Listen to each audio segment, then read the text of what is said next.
Hi, it's James Woodcock here to talk about my new book, Ego Flip. So here's a question.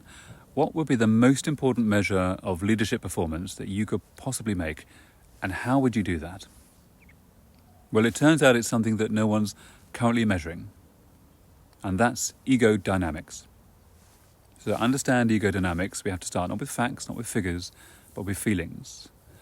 And the first thing to say about feelings is that everything you experience, you feel. Your thoughts, the floor, sound of my voice. If you didn't feel it, you wouldn't be aware of it. And so in that sense, our feelings are as many and diverse as our experiences. But most of them we don't have words for. A floor is the feeling of the floor. My voice is the feeling of my voice. All thoughts have feelings. We just don't talk about it that way. Ego arises when we identify with what we feel. When our feelings become something that belong to us, that we seek to control and change because we believe that they define us. And these are egoic emotions, and they're different. And in Ego Flip, I write about how the ego has a finite array of these egoic emotions. And they're finite because they reflect how the ego transacts and relates to its environment. They reflect its search, how it tries to satisfy itself, how it seeks to control the world, how it seeks to manifest who it thinks it is in the world. The problem is that we're really not precise at defining what our feelings mean. And that's because the models we're using don't interpret the role that ego plays in forming our perspective.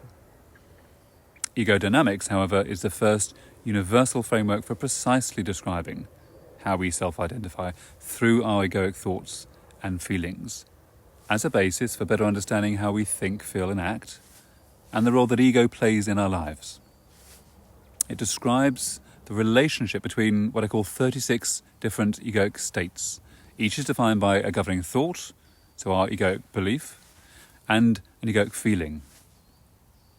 Each egoic state describes how you are in that moment through how you feel and why. And the model is developed through three different aspects.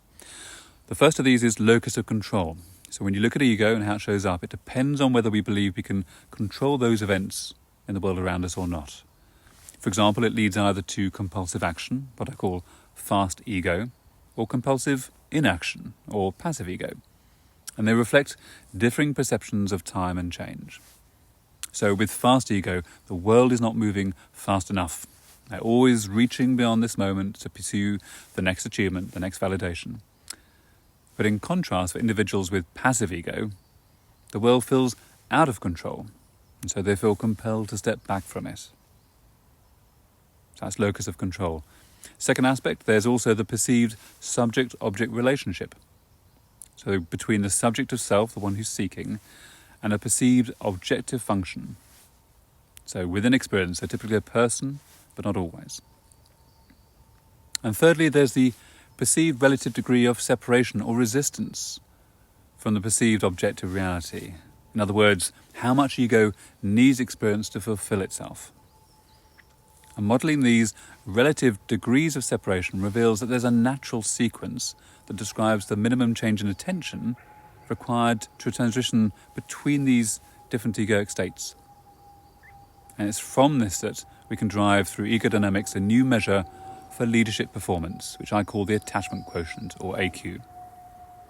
So ego is the most important and perhaps least understood determinant of leadership effectiveness because it's how you seek to use your personal power. So whereas emotional intelligence, or EQ, for example, talks about how we can manage our emotions through our regard for self or other, AQ looks at ultimately what's driving that, through the degree of egocentricity or resistance between self and other, between myself and the world. So AQ in many ways is the next evolution of EQ.